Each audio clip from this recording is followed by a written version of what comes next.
Okay, good afternoon, and thank you for joining us here today as we have some very important information to share regarding COVID-19 and the recent spike of COVID-19 in our community and actions that the county will be taking to try to reduce the spread.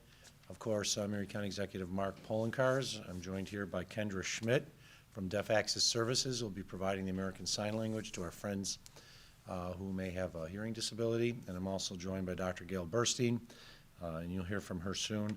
We're going back to the type of virtual type of press conference. Other than cameramen, there is no other media present. They are all available online, and they will be eligible to ask questions a little later. But first we want to get into what we're seeing.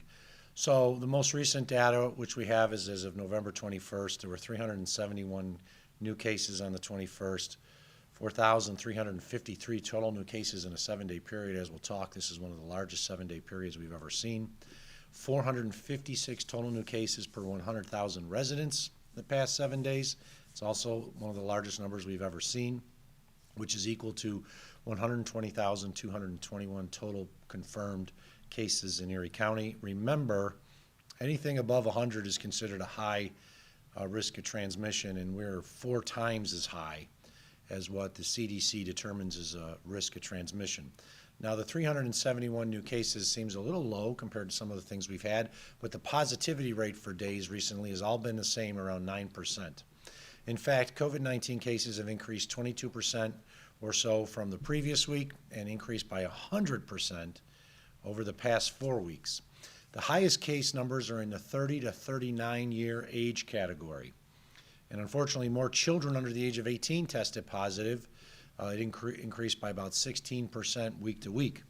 This is all based on a preliminary review of week ending November 20th data. So this is the data that's being preliminary reviewed right now for the ending as of the week that ended on Saturday. But as we noted, there's some really high dates that we've seen. November 18th and 19th were the 4th and 3rd highest new case dates on record, respectively, since the beginning of the pandemic. There were 774 new cases on November 18th and 778 new cases on the 19th. And the positivity rate for the past week has not decreased, even if the case totals have. So we showed you that on the 21st, there were 371 new cases. Doesn't seem like a lot, but the positivity rate was over 9%. The reason it's only 371 new cases is because there's not as many people who are tested, usually on Saturdays and Sundays. So those numbers are generally a little lower than what we see in the weekdays. So we look at the positivity rate to see, is it going down or is it going up? It's not going down, even though the case numbers were going down. And as you see, we're expecting, once we actually get the case data for today and tomorrow, to see a big spike again of raw cases in the 700 and hopefully not 800 category, just because of the amount of community spread that exists. So we have a weekly student and school staff COVID-19 cases. You'll see the bars going up for both students and staff. Substantial increases in kindergarten through grade 12 among students and staff, higher than any previous weeks in 2020 and 2021. And it's unfortunately reflective of the community prevalence. Our Department of Health, and you'll hear from Dr. Burstein later, we are seeing transmission in school activities, and we know there's a number of classrooms that are closed in various schools across Erie County, not entire schools, but classrooms, as a result of what appears to be in-classroom transmission with the number of students who are testing positive. We know we've heard often you can't get COVID-19 in school. We know that is not true. People have caught it. It is a safe environment if masks are worn at all times. Doesn't happen sometimes in all situations. So we're seeing case rates increasing in schools, and it is reflective also of what appears to be some in-school transmission among classrooms. The hospitalization data, and this is really key. We really need to keep the hospitals from getting completely inundated with patients. They have seen an increase of about 50% in the last 2 weeks. The most recent date we have is November 20th, Saturday, 249 COVID-19 patients, and an increase in ICU patients up to 50. And of course, ventilated patients has also been a little higher recently as well. Our hospitals are at or near capacity, depending on the hospital, based on their staffed beds, because they are, of course, dealing with staffing shortages like everyone. The total of all beds available, basically 91% are full. And ICU beds, 87% are basically full. The one thing I also want to highlight are the numbers that's that kind of gold bar in our line on the bottom. There's been a significant number of deaths in Erie County hospitals of individuals from COVID-19 in the past week. There were 7 deaths alone on November 18th and 5 on November 5th, or 17th and 18th. We've had some of the highest death totals coming out of hospitals lately. They're not all Erie County residents. Some of them are residents of other counties, but we are seeing a growth in cases, a growth in ICU numbers, and unfortunately recently a growth in death. And as we know, and as we heard from during our discussion last week with hospital leaders, that approximately 10% of the people who enter hospital and are hospitalized for COVID-19 die from the illness.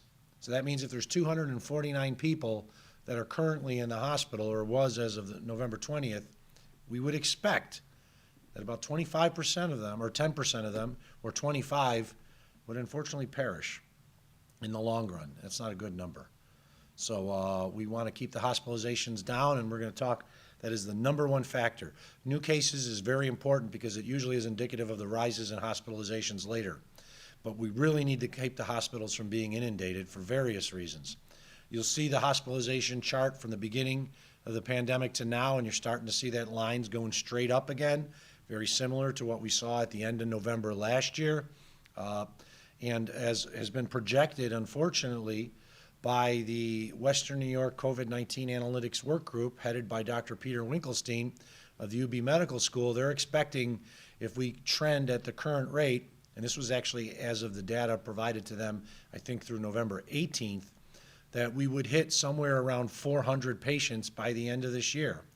I think we're actually going faster on the rate than they actually expected, because it's a very good chance we will hit 300 patients if we continue at the current rate by December 1st. So that's very scary. We need to keep that rate down. Otherwise, we're going to see our hospitals get inundated with patients.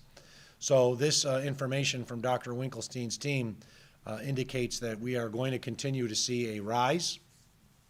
Dr. Tom Russo of the UB Medical School informed me he expects this current wave to continue with a vengeance, at least through January, at which time it may burn itself out finally, because it's basically run out of hosts. People who are protected from the vaccine are those who are unvaccinated. So it is going to be a very, very tenuous period, and if you're unvaccinated, you are really taking a chance with the rate of transmission in our community due to the Delta variant.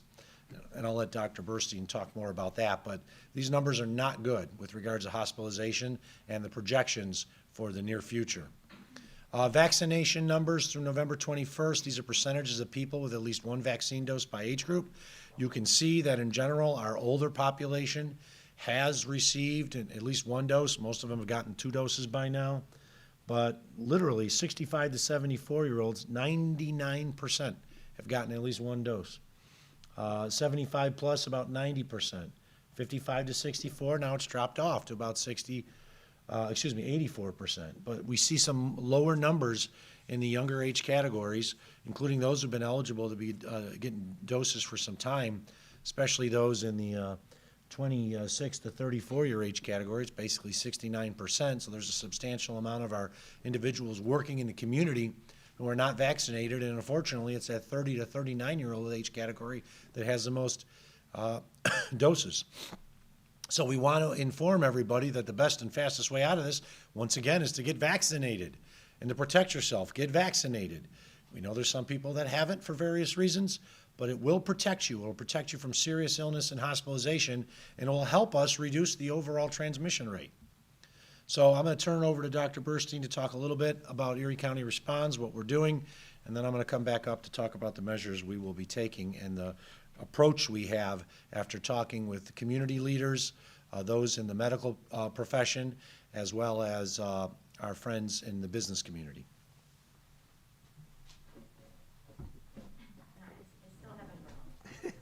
Dr. Burstein says she still hasn't grown. I have to put the little thing out.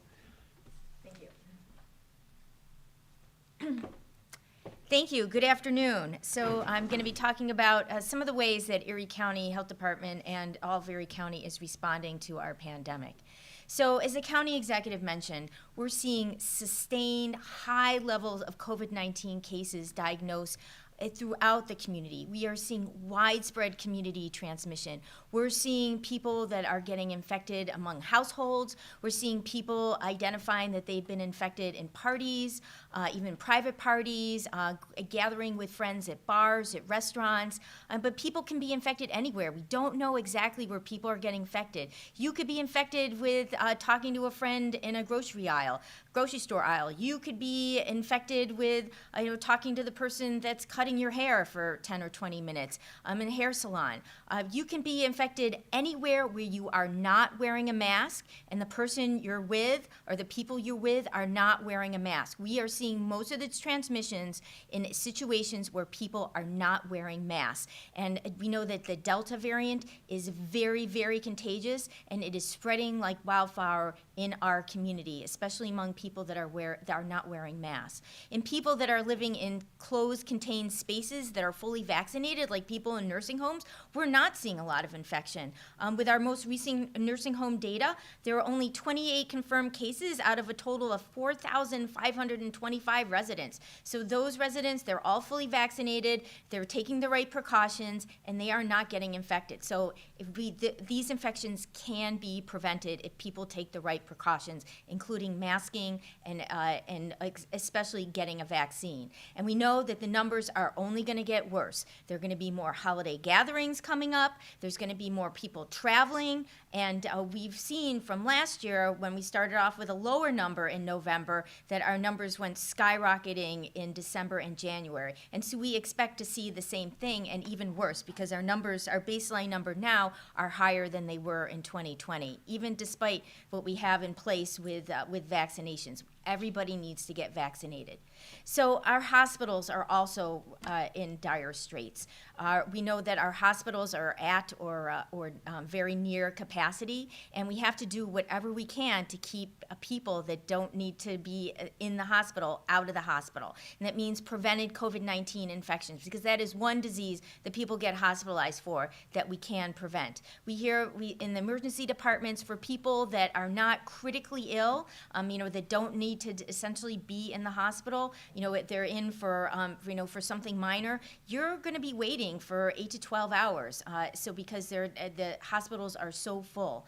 And we have to avoid what happened in the South. Remember in the past where hospital beds got filled up and people didn't have a place to go to get taken care of, and some people died. So it's really important that we make sure that we keep our hospital beds as open as possible. And that's one thing that we can all do. We can't prevent the heart attacks, we can't prevent the strokes, we can't prevent all the motor vehicle accidents, but what we can prevent is people getting infected with COVID-19, because they're also taking up many of our ICU beds, and they're also taking up many of our ventilators.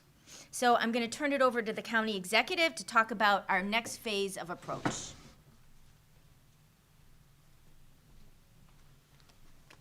Thank you, Dr. Burstein. As you will see on the screen, after talking with many leaders in the community, from the medical community, business community, and I'll go into some of that more, Erie County will implement a 4-phased approach to reduce caseloads and control hospital capacity issues. The first phase, which we'll be implementing effective tomorrow, and I'll go into greater detail, is a mask mandate for all indoor public locations in Erie County. So as we'll go through in greater detail, the patrons and the staff that are public facing and deal with the public and patrons that come in will all have to wear a mask. This is being done in conjunction with the emergency powers that are provided to me under New York State's Public Officers Law, as well as the powers that are given to Dr. Burstein as a commissioner and the commissioner orders under the New York State Public Health Law. The state of emergency still exists in Erie County. We kept it in place so that we could deliver faster vaccine delivery as well as testing during the summer. We didn't think we'd need it for a situation as it is today, but we do. So the emergency powers and the state of emergency is still in existence. As a result, we are implementing this four-phased approach. Phase one, mask mandate for all indoor public locations in Erie County. If that doesn't work, and we'll talk about how we'll go from phase to phase, we would then be implementing a vaccine mandate for all interior restaurants, bars, theaters, and the like, where people are staying for quite some time. If that didn't work, we'd end up doing capacity restrictions on places where the public goes, like bars, restaurants, barbershops, gyms, and the like. And if that didn't work, we do shutdowns. Now, trust me, folks, we only want to do phase one. Nobody wants to go to phase two. And phase two is unnecessary if we act appropriately. So phase one, mask mandate for all indoor public locations in Erie County, effective tomorrow, Tuesday, November 23rd at 6 a.m. Masks must be worn by all patrons age 2 and older who are able to medically tolerate a face covering and are all publicly facing staff. This is the same standard as we had earlier in the year at the end of 2020. Bars and restaurants have to wear a mask while entering, walking around. If you're seated at the table and eating, of course you can take your mask off. Grocery and all other stores, doesn't matter if you're going to Tops or Wegmans or Target, Lowe's, Home Depot, have to wear a mask at all time, including all staff that are publicly facing and dealing directly with the public. Theaters, movies, live theater must wear a mask at all times. Barbershop and beauty parlors, you must wear a mask at all times, so must the beauticians and the barbers. We know how to do this. We went through it before. Gyms and fitness centers, same thing. It's not always fun, but I'd much rather wear a mask working out, which I've done, than not working out at all. Entertainment venues, hockey rinks, bowling alleys, and the like, got to wear a mask. Hotels, banks, and all other places open to the public, got to wear a mask, including the staff. We know the greatest way to reduce transmission is to wear a mask. We also know the best way to prevent COVID-19 illness and serious illness is to get vaccinated. We need people to get vaccinated, and we need people to wear a mask to prevent further transmission. If we do that, we'll never go into phase two. But we have proposed a phase system to review and determine if we need to take greater action. So the next phase, going the wrong way. Next phases. Plan is to assess the need for additional measures using COVID-19 case data, case rate, and hospitalizations in 3 weeks, December 13th, unless conditions require an earlier implementation. If we are going downward in cases and hospitalizations, especially hospitalizations, we won't need to go to phase two. But if we see tremendous increase in hospitalizations as a result of increases in cases, we will then implement phase two, which is vaccine mandate for indoor dining, bars, and entertainment venues. In other words, you cannot go into the facility unless you've been vaccinated. Very similar to what you see in New York City right now.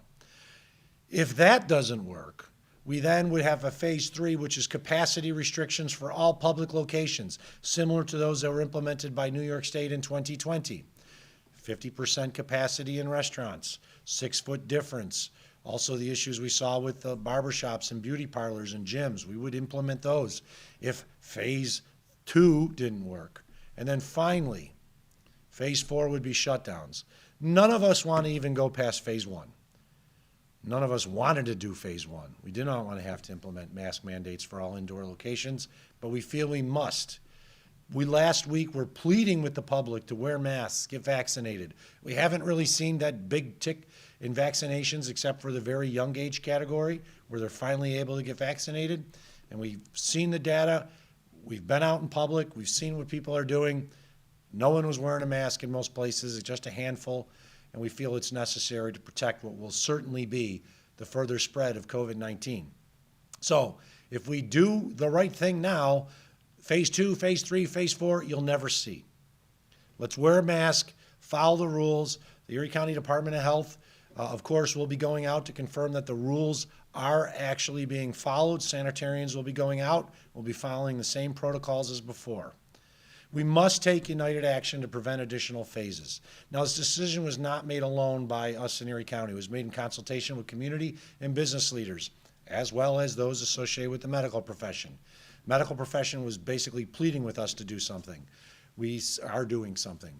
I've also talked to Governor Kathy Hochul multiple times, including about 2 hours ago. She fully supports the actions that we're taking and the measures that we're taking. And I thank the governor for her continued vigilance with regards to COVID-19. I've talked to business leaders, Renee Jones, CEO of M&T Bank, Dottie Gallagher of the Buffalo Niagara Partnership, who's actually in Ireland right now, and we were texting back and forth about this earlier today. John Dandies of the COVID-19 vaccine team and Rich Products, Robert Joy of the Oshai Foundation, just some of the community leaders I talked to who all support the actions we're taking.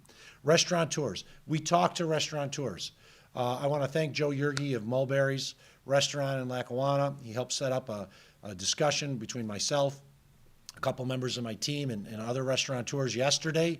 Everyone was getting ready for the game. We were sitting down at Erie Apollo's talking about what was necessary for this region. And what they've said is if we go immediately to vaccine mandates or restrictions on capacity, it will devastate, it will decimate the area restaurant industry.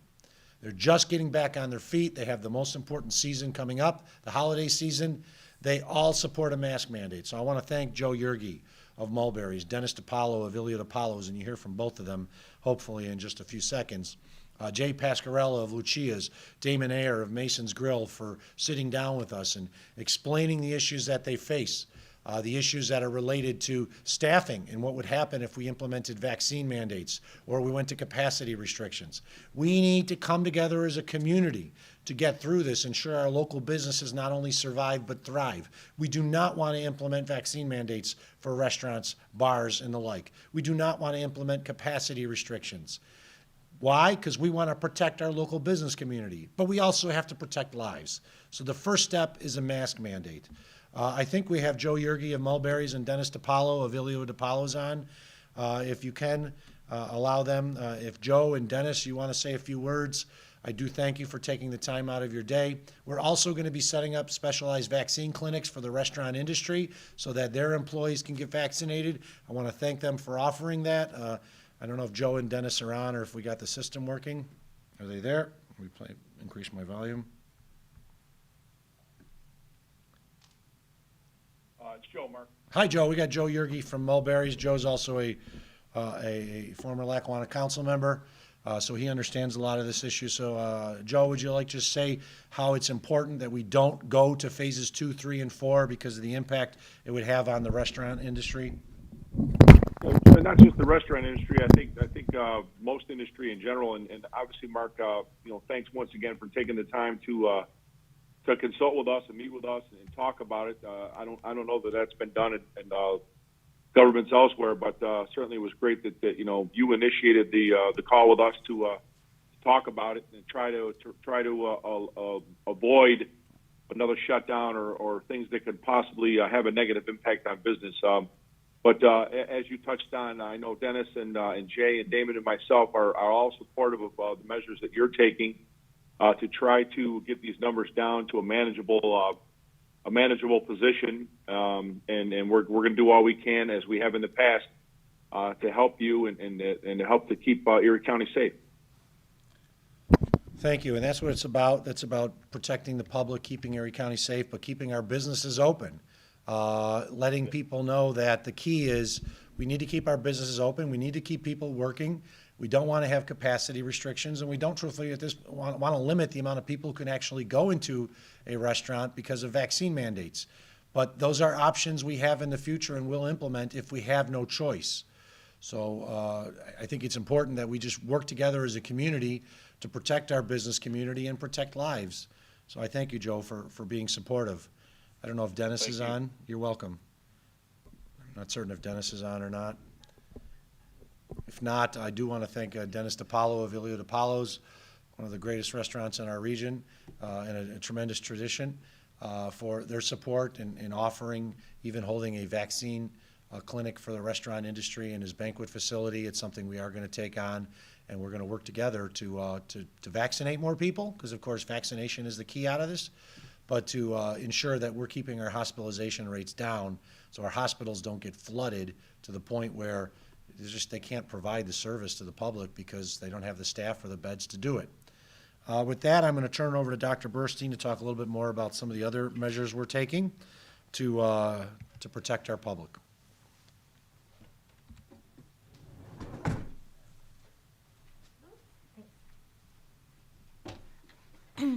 Thank you. So, as the county executive mentioned, masking, vaccination, distancing, that's all very important. Still is important to know your status. We don't know who is transmitting infection to whom if we don't know who is positive, to put them in isolation or put yourselves in isolation and make sure we don't transmit infection. So we're finding that most people with COVID-19, when they start off early in infection, they have like mild symptoms, like a little cold, like a little sinus thing. They think it's allergies. They say, oh, I usually get this every time a year. But this could be COVID. You don't know unless you go to test. So even if you have just like a little sniffles, it's really important to get a test to know your status so you don't infect everyone else in your home and everyone else in your friends and family and at school or at work.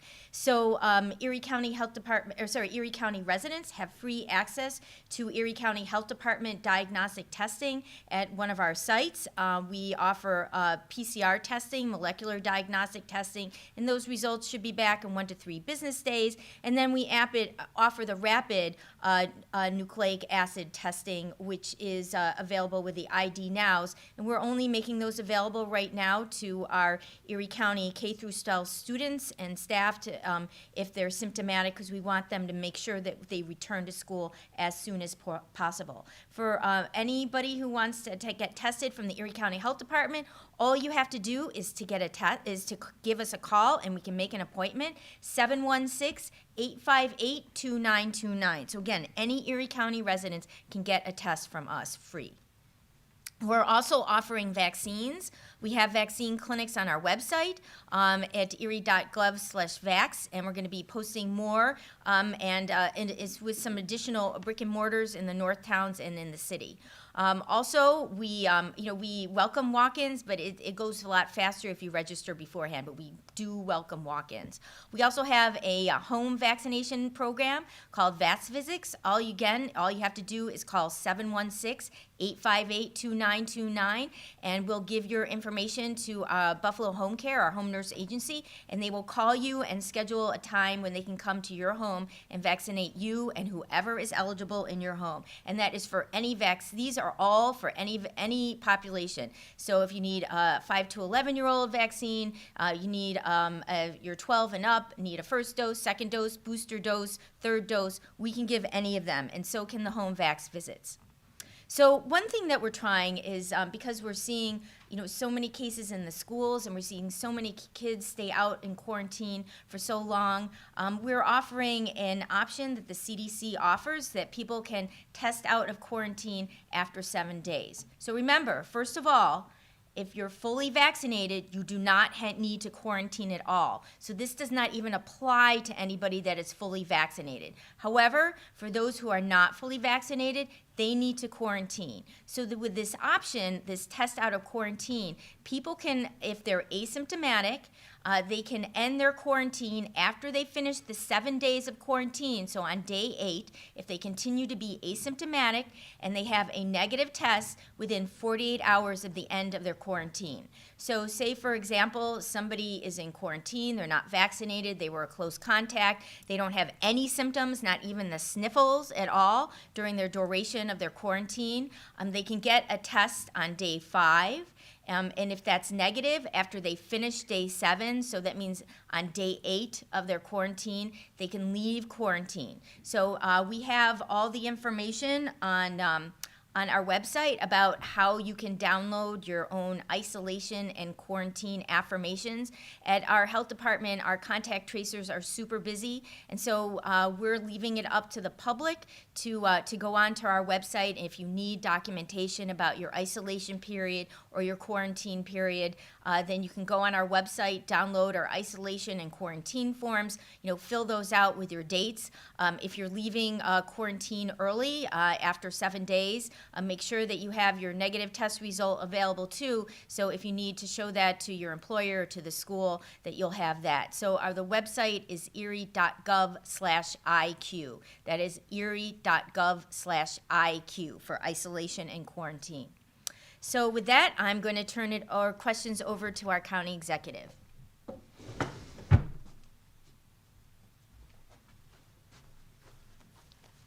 Thank you, Dr. Burstein. We will open up the phone lines to our friends in the media right now. And we will start with the Buffalo News. I think Tom Prohaska is there.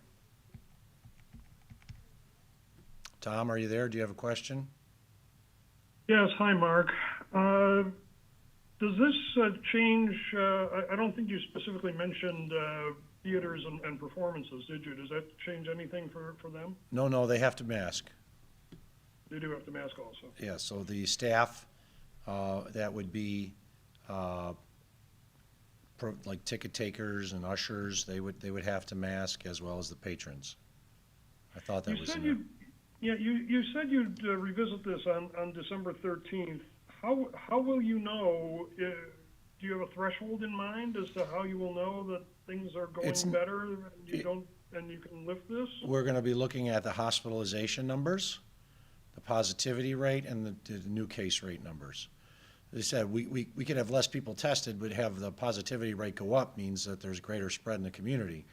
We're also going to be looking at the hospitalizations. If the hospitalizations stayed stagnant, they didn't increase, then we would consider on December 13th saying, well, we don't need to go to phase 2. If they've gone up appreciably and above what truthfully the or the Western New York COVID-19 Analytics Group expects us to be, then we might consider at that point moving into phase 2. So it's going to be dependent on a bunch of variables. I don't want to say there's one specific thing that's a threshold that says, aha, we go to phase 2. Now, if in the next 5 days we see tremendous increase in hospitalizations as well as new cases, we theoretically could go to phase 2 sooner than December 13th. But we want to give it at least enough time to analyze what's being done, assuming the public follows and wears a mask. And that's why we're going into phase 1, effective tomorrow at 6 a.m. Is any decrease in those statistics good enough to lift this, or does it have to be a particular amount? Well, I'm not going to get down and say there's a particular amount. A decrease would be very, very welcome. Let's put it that way. If we're decreasing in hospitalizations and cases and positivity rate, there would be no reason to go to phase 2. At that point, then we'd have to question whether or not we should end the mask mandate. So I think it's important that we look at it as we have to look at everything in total, as we always have. It's the totality of the circumstances, not one particular item, though the hospitalization rate is key. If the hospitalization rate is going down, that's a good sign. Next question to Tom Dinky of WBFO. Hi, Mark. You mentioned you have the approval from Governor Hochul. Did she give you any indication, or did you ask her if the state is going to step back in with their own thresholds for restrictions? Will these pandemic restrictions ever go back to kind of being statewide decisions? I do not believe they'll go back to statewide. I did talk to the governor, and she fully supports the actions that we're taking. The governor has noted recently she's empowering local governments, not just myself, but the other local governments in Western New York and elsewhere, to take appropriate action. And we think that this is appropriate and fully supported by the state. I don't have any indication of the state moving forward and doing its own type of actions again, but it always might. That question is better directed to state representatives with the governor's office. But I do know the governor fully supports what we're implementing here. She thinks it's appropriate. And if there are additional resources we need from the state, she's offered those resources to us. One thing I didn't note earlier, but I wanted to, is we're also going to be offering some locations that we'll be announcing very soon where the public and others could pick up masks. So if you need masks, we got lots of masks, and we'll be offering those to the public, and we'll be announcing those locations soon, as well as places where businesses can contact us so that they could pick up masks for their employees or their patrons. Next question goes to WBEN, Tim Wenger. Hey, Mark, thank you. Nowhere has masking been more consistent than in schools, yet you say COVID transmission continues in schools. Why the mask mandate then throughout the community if it's not necessarily working in schools? Well, what we're seeing is an increase of school-related cases. In most of those cases, we believe, were caught outside the school setting. We do have a few classrooms that are being watched, and truthfully, some of them are shut down because it does appear there may have been some in-classroom transmission. Now, we also have to look where those students truly wearing their masks? Was the teacher wearing their mask? But we've seen overall is in a mask wearing situation, you don't have the spread. We know that from Erie County government. We require masks indoors for individuals when they're traversing the hallways and the like, and we have not seen the increases of what would be considered in-work transmission in Erie County government if people are wearing masks. When we allowed people to take off masks this summer, we started to see the in-work transmission. So we know it works just because we see it from our own family in Erie County. It is a well-worn, well-used method to protect transmission. And I'll turn it over to Dr. Burstein to finish answering this question because as it pertains to schools, but also there's new data that's come out recently that she's been sharing with us that shows masking works. Masking spreads the transmission of the illness.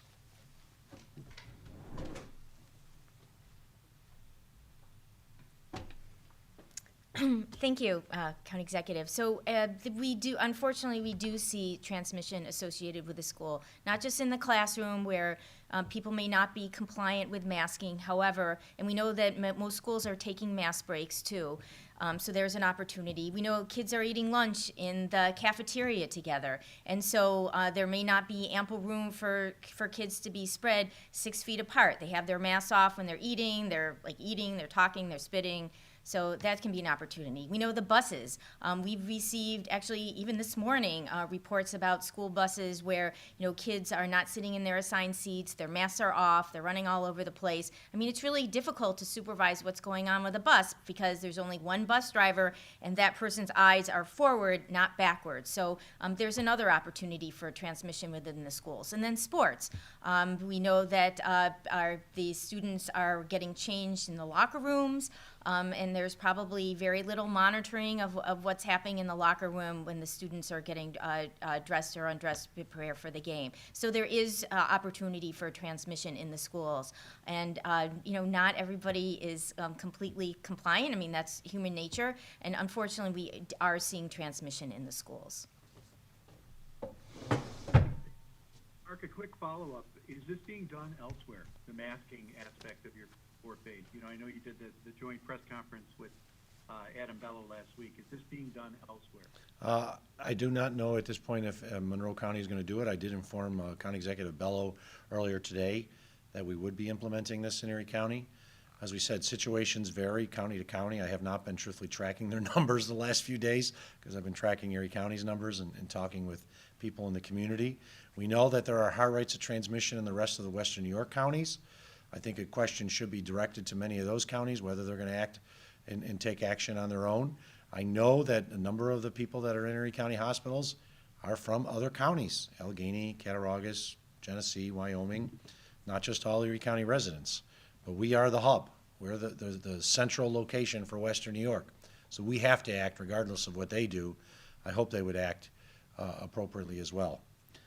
Next question to WKBW TV. Hi there, Mark. I actually have two questions for you. But first, as many of these businesses are kind of adjusting to the new mask policies, how does the county plan on enforcing the mandate? And also, what's your message to the vaccinated community where so many people got vaccinated to actually avoid this sort of thing from happening again? Well, to the business community, we certainly are going to do what we did before. We'll send sanitarians out. We will issue warnings as applicable. If we continue to see violations in establishments, we will also, if we have to, fine again. We don't want to do that. We want people to follow the rules. We've had some questions as to whether or not we can fine individuals who are violating it in a business. We are looking into that. We're not certain we can. Actually had a business leader request that instead of the business being fined, the individual who's violating the mask order be fined. We're not certain we can do that, but we are looking into it. We just want everyone to comply. And then to those who are vaccinated, I wish we were in a better spot, but approximately 25% of all adults in Erie County have not even gotten their first dose. I talked about us all coming together and doing this. We saw the president talking about, actually we talked about both presidents, former President Trump, current President Biden, both said get vaccinated for the good of our country. And that's not happened, where 25% of adults in Erie County have not. Dr. Russo told me last week he thinks this Delta variant will continue to spread in our community until it doesn't have hosts to get anymore. And the hosts primarily are unvaccinated individuals. We know vaccinated people can catch it. We're not going to deny that. But the rates of hospitalization are much less. The rates of death are much less for if you're vaccinated. And we do know that vaccination, especially boosters, offers you protection so that you might not even catch it if you're exposed to someone who has it. So to those who were vaccinated, I just say thank you for getting vaccinated.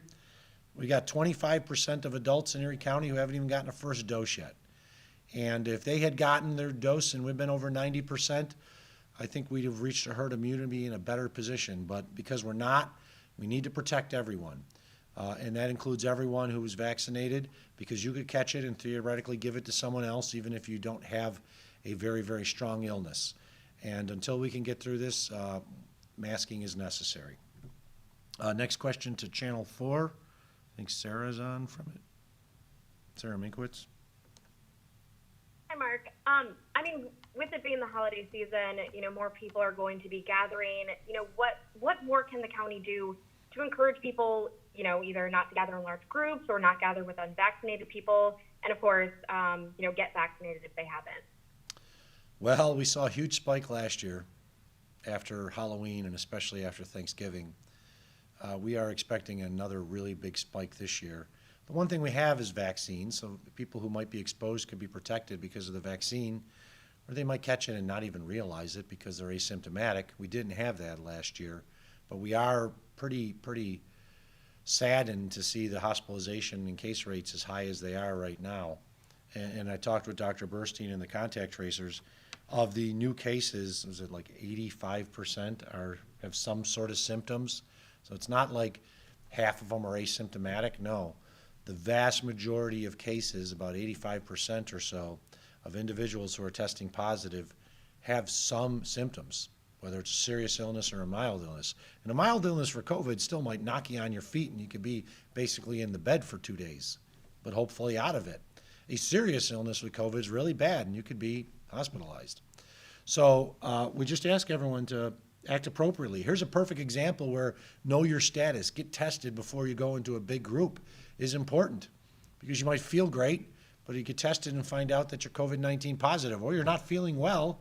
You shouldn't be going into any group if you're not feeling well.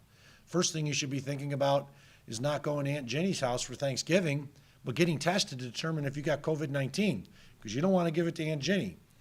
Aunt Jenny might have the best sweet potato pie ever, but you don't want to get COVID from Aunt Jenny nor give it to Aunt Jenny. So we want people to act appropriately, which means if you're sick, get tested. Don't go to work, don't go to gatherings, don't send your kid to school if they're sick. Get tested and know your status. Call us at 858-2929 and you can get tested before the holiday, though I'm not certain if we'd be able to schedule it now before Thanksgiving, probably not. But there are lots of options out there to get tested just as well. So protect yourself, protect the other people that you're around, and if you're not feeling well on Thanksgiving, do not go to a gathering. If you have a family member that's not feeling well, should not go to a gathering.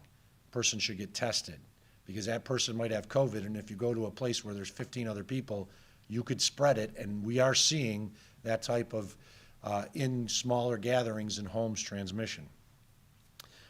Channel 2, I'm not certain if anyone's on from Channel 2. Yeah, it's me, Jeff Perrault, County Executive. Hi, Jeff. Could you talk about the time gap between phase to phase, presuming that Erie County goes to phase 2, phase 3? Would it be that 3-week time frame, that 3-week buffer? Well, that is to give us enough time to analyze the data effective as of basically the mask mandate going into tomorrow, because we know individuals basically when they get positive, they'll get hospitalized within a certain days thereafter. So we're looking at that December 13th 3-week is a good indication of what's happening, especially what happened after Thanksgiving. It's not set in stone. If we see a dramatic increase in hospitalizations in the next 2 weeks, we would potentially go to phase 2 sooner. If on December 13th we have no reason to go to phase 2, we wouldn't go to phase 2. We would keep the mask mandate in place at least till the end of the year. So even if we don't see a dramatic increase, if things kind of hang at where they are now, in all likelihood, we'll still have the mask mandate in place till the end of the year. But it's all going to be based on the situation of what we're seeing with the hospitalization rates, the bed counts in hospitals, how bad the emergency rooms are. I mean, if you got appendicitis and you go to hospital, you need to get taken care of right away. You don't want to be sitting there for 5-6 hours if you got appendicitis, as well as new case rates. So case rates are important, but they're not the defining factor. The issues associated with the hospitals are the defining factor.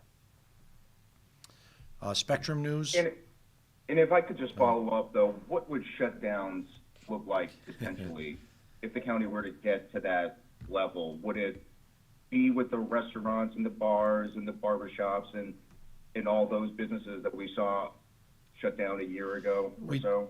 We'd probably be in a situation where we'd be double the cases and the rate we're in right now for like per population per 100,000 over 7 days.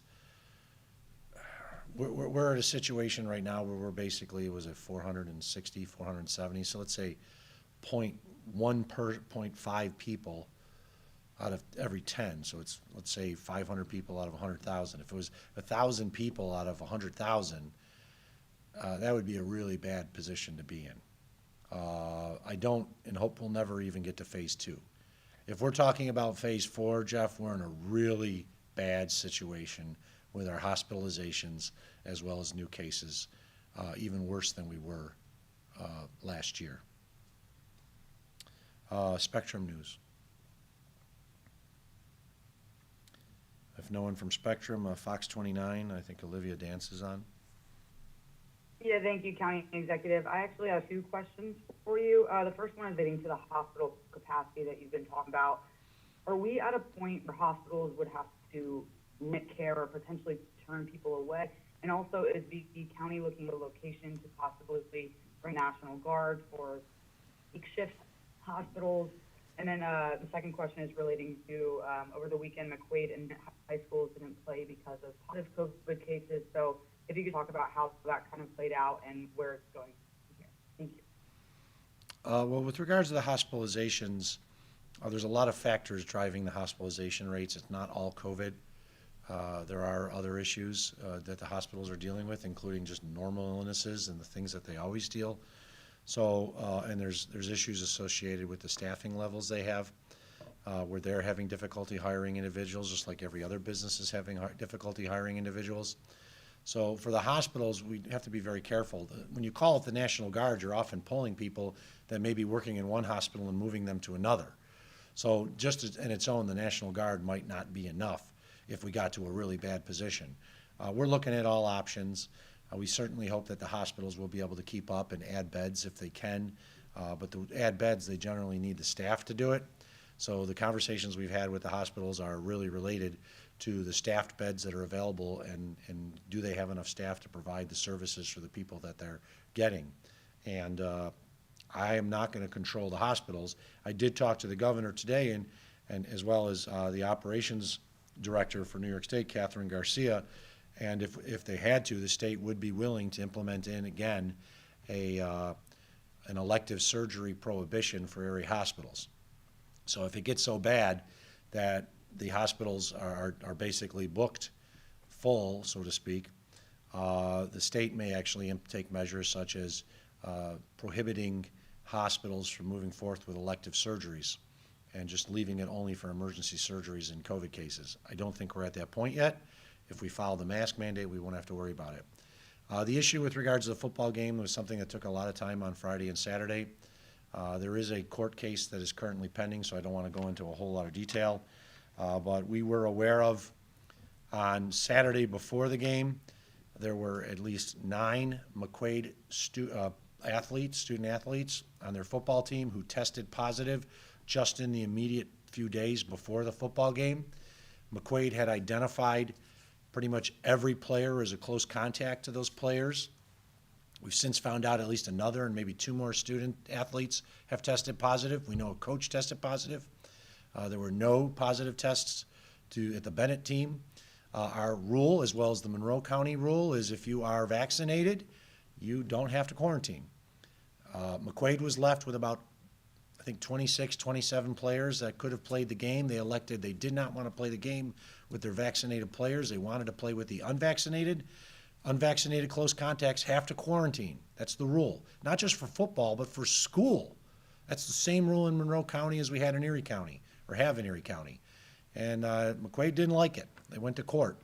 They went to court to basically play a game with students who had been exposed to COVID-19 and were unvaccinated in contravention of the rules of Erie and Monroe County. The New York State Physical Fitness Association for High Schools, Robert Zayas, the president, I was on the phone with multiple times, so was Dr. Burstein, and that organization decided to postpone the game out of the safety and concern associated with whether or not there were students who tested positive. It seems like, based on the information we have, that there was at least one student who probably would have participated in that game that may have tested positive since then. So a negative test does not guarantee that you're going to be negative, because we know you can get negative tests on the 5th, 6th, and 7th day and still test positive on day 8 and 9. There is a 2-week window from when you're exposed to when you theoretically could test positive. There is a court hearing that is to be heard. I'm not certain if it's later today. I know there was a discussion about later today or tomorrow. And I'd have to defer to our county attorney's office, but we always are on the protection of public. And protection of the students is paramount. And I'm just disappointed that McQuaid tried to force a football game be played, knowing that their entire team, at least on the information that I've been provided, was exposed to fellow teammates who tested positive with COVID-19. This was not a COVID-19 outbreak 3 weeks ago. This all happened in the last 5 days or so. The first cases were last Tuesday, so less than a week, and from when they would have played the game on Saturday. So it's very disappointing to see that, and I'm hopeful it's resolved. And I just want to say to the people who want to play the game, if they're vaccinated and symptom-free, they should be able to play the game. We don't have a problem with that. We would have allowed the game to be played on Saturday by any of McQuaid's players that were vaccinated and symptom-free. Unfortunately, McQuaid did not like that decision, and they went to court to overrule what has been the standard in Erie County for all schools since schools reopened this past year, and that's disappointing. Do we have any other members of media on who weren't called? If not, we've almost gone an hour. We try to keep these to an hour. I want to thank, of course, Kendra Schmidt for being here and offering the American Sign Language for our friends who may have a hearing disability. I want to thank Dr. Burstein for being here. We certainly have an opportunity to stop this spike. We're seeing some of the highest caseloads, as we've said, in the last week on any one day than we'd seen since the beginning of the pandemic. Some of the caseloads in the last week are some of the highest we've ever seen per week. The hospitalizations, while not the highest we've ever seen, unfortunately are projected to be very high again, and we've seen a rapid spike in cases in the last week. We have a way of prohibiting, or I should say stopping the further transmission, that's wearing masks. So that's why effective at 6 a.m. tomorrow for all public locations where the public is invited in, whether it's a store, a restaurant, a bar, banks, hotels, barbershops, gyms, bowling alleys, everything we've seen in the past. Everyone must wear a mask, including the public-facing employees of those locations. And if we do that, we're gonna stop the further spread of the transmission. And then in the meantime, we need everyone to get vaccinated. I know there's folks out there who won't get vaccinated. Talk to your healthcare professional. Talk to your doctor. Talk to them about why it's so important to get vaccinated. There are people in our community who are dying of COVID-19 who shouldn't die, but they're dying because they were unvaccinated. People under the age of 40, the 50s died in the month of October and early November as a result of not being vaccinated and dying from COVID-19. We've heard the stories all over the place. The family in Saratoga County, the husband and wife and the 2 children, the wife and the 1 child got vaccinated. The husband and the son was only 27 with no underlying conditions. The husband, 57, the son, 27, died because they were unvaccinated, while the mother and the other child in their 20s, just had a minor illness for a couple days. Don't risk it. Don't risk it. Delta's really bad. It's spreading like wildfire indoors. Get vaccinated and wear a mask, and we'll all be better for it. To everyone, I'm not certain if we're going to have another press conference before Thanksgiving. We probably will, because we're going to want to share some more data that we have from the Department of Health either tomorrow or Wednesday. But if you don't see me between now and Thanksgiving, have a very happy Thanksgiving and be safe and well. And please be safe. Act appropriately. Take care.